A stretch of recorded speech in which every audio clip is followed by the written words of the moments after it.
সাবান দিয়ে হাত ধুন। কেন? সবাই তো এই সাবান দিয়ে হাত ধুইল। সবাই এই সাবান দিয়ে হাত ধুছে, তাই বলে আপনারা ধুতে হবে? আপনি এইটা দিয়ে হাত ধুবেন, কারণ এটা একটা স্পেশাল সাবান। কি স্পেশালিটি এটা? ও মা, আপনি জানেন না? না। শোনেন, আগেরকার দিনে যখন বিয়ে হতো, জামাইরা আসলে জামাইদেরকে এই সাবান দিয়ে হাত ধুয়ে দিত। তারপরে ধরেন যে বিদেশে থাকে, অনেকদিন পর বিদেশ থেকে যখন জামাই নতুন বাড়িতে আসে, তখন ওইসব জামাইদেরকে এই সাবান দিয়ে হাত ধুতে দিত। তারপরে ওই যে বড় বড় চাকরি করে না, সরকারি চাকরি নিবে, ওই জামাইরা যখন বাড়িতে আসে তখন ওই সাবান দিয়ে হাত ধুতে দেয়। আরে আমি কি করতেছি, আসলে কথাই তো করতে ভুলে গেছি। বাড়িতে যখন নতুন জামাই আসে, তখন তাদেরকেও এই সাবান দিয়ে হাত ধুতে দেয়। আপনার এই সাবানটা কোন সুস্থ স্বাভাবিক মানুষ ইউজ করতে পারে না, কিছু জামাইরা ব্যবহার? তুমি জামাই নিয়ে পড়ে আছো, আমি তো আপনার কত স্পেশাল এটা বোঝানোর চেষ্টা করছি। আরে আপনার সমস্যা কি বলুন? আপনি আবার আপনি করে কোন কেন? আপনি ওর তুমি করে করতে পারেন না? আপনার সাথে আমার এখন পরিচয়, প্রথম পরিচয় তুমি করে বলবো এটা বেদবি না? আপনার সাথে দেখা হওয়ার অর্ধেক দিন পার হয়ে গেছে, কালকে সকালে পুরো একদিন পার হয়ে যাবো, এখনো কি আমরা অপরিচিত আছি? সরি, একটা কমন সেন্স আছে না? নক্কর ঢুকবেন তো একটা মানুষ ঢুকবে নাকি?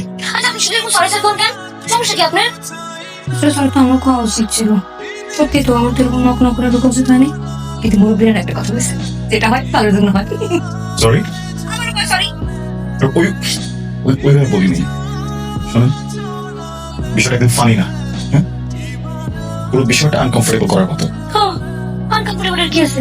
বুঝছি, আমি আপনার যে অবস্থায় দেখছি, এটা যদি বাইরে জানাজানি হয় তাহলে সমস্যা নেই, আমি আপনার বিয়ে করবো। মানে কি? বুঝছি, আপনার সাথে যোগ বুঝেন না, আপনার সাথে তো আমার পরিচয় 31 ঘন্টা হয়ে গেছে, আমার দোকানে আমি যোগ করতেই পারি। আর আপনার সমস্যা কি? আপনি আমার দুটো করে করবেন, আপনি আপনার করে করবেন না, ঠিক আছে? ঠিক আছে, আপনি করে বলুন।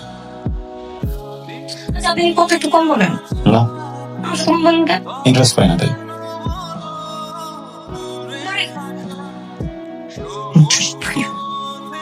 নাস্তা রুমে দিচ্ছেন, বাইরে বসলাম সবার সাথে। বাইরে থেকেও নাই, নাই মানে? জানি না, কোথায় গেছে? তাদের দেশে ঘুরতে গেছে। যাওয়ার আগে মারা হয়ে গেছে, আমি যাতে আপনার যত্ন নেই। আচ্ছা, আপনার কি লাগবো? আমি কি করতে পারি আপনার জন্য? স্পেস নিতে পারবেন? কি? একা থাকতে চাই, স্পেস দরকার, দিতে পারবেন? একা থাকতে আমার তো কোনো সার কিছু না। কই যেতেছেন? একটু হাঁটতে যাচ্ছি গ্রামে। যান, কিন্তু এই সাপড়ে যাচ্ছে না। কেন? আমার বাধ্যবাধকতা কথা আছে নাকি? এটা তো আপনার একদম খারাপ লাগতেছে। কি যে খারাপ লাগতেছে আমি আপনার বোঝাতে পারবো না। বুঝলাম তো, চেঞ্জ কর। পাপটি দেখতে যাচ্ছি না।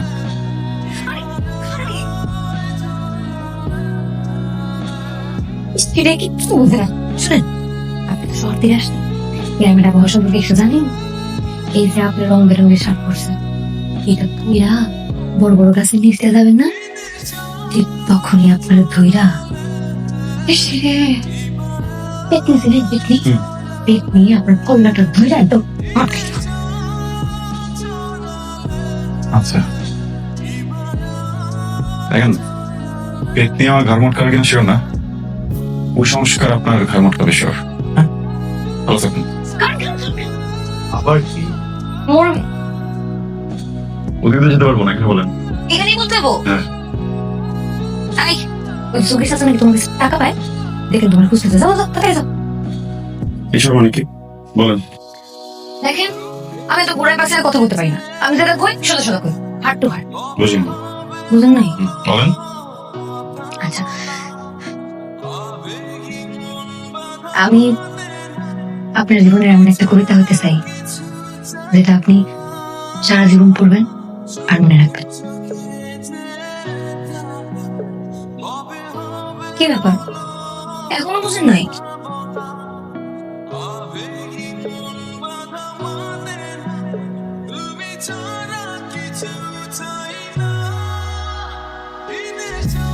আমি আপনার ভালোবাসি,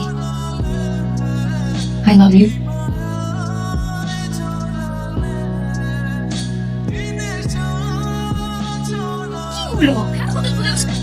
আমার কিছু হয়ে গেলেও কি তোমার হয়ে থাকবে না? মন খেয়া মানে this is too much.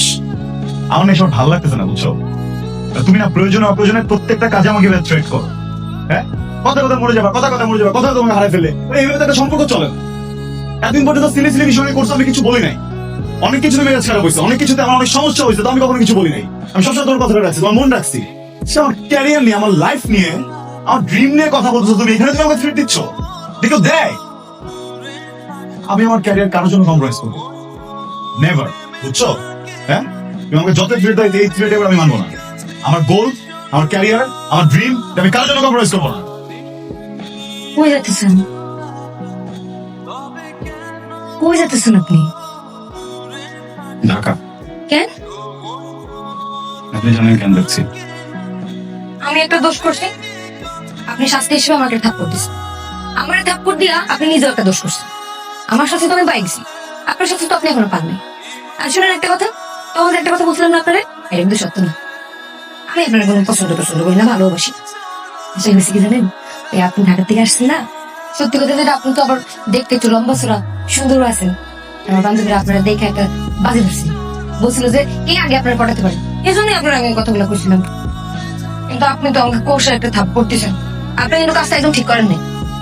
Tithi, I am really sorry. আমার একদম ইন্টেনশন ছিল না আপনাকে হাতে। আসলে আমার পাস্ট লাইফ ট্রমা গুলো এমন ভাবে আঁকড়ে ধরেছে আমাকে, মাফ করে দেন প্লিজ। আমি সরি বলে হইব না, এই জন্য থাপ্পড় দিয়েছেন আমার এখন খবর একদম বাঁকা হয়ে গেছে। দুইটা ওষুধ খেয়েছে, আমার ব্যথা কমে নেই। শাস্তি তো আপনার পাইতে গেল। কি শাস্তি দেবেন? ছড় দিবেন আমাকে? আমি আপনার সব দেবো না, না না, আমি আপনার সব দেবো, আমি আপনার অন্য শাস্তি দেবো। কি শাস্তি? আপনার প্রথম শাস্তি, আপনি ঢাকা যেতে পারবেন না, এখানকার কৃষকের আপনার অনেক দরকার। আর দ্বিতীয় শাস্তি, মুখটা এরকম গোহরা করে রাখতে পারবেন না, বড় করে একটা হাসি দিবেন। 3 নম্বর শাস্তি হলো গিয়া, প্রত্যেকদিন আমার 1 ঘন্টা করে ঘুমিয়ে করতে হবে, 1 ঘন্টা। বাকি সময় আপনি নিজের জন্য কাটায়, আমি আপনার বিরক্ত করবো না। আর শুনেন, আমি যে আপনার ভালোবাসার কথা বলছি, এটা কিন্তু একদম সত্য না, এটা কিন্তু বাজে ছিল, বুঝতে পারছেন? এগুলো নিয়ে কিন্তু হাসাহাসি করে দেবো না, ঠিক আছে?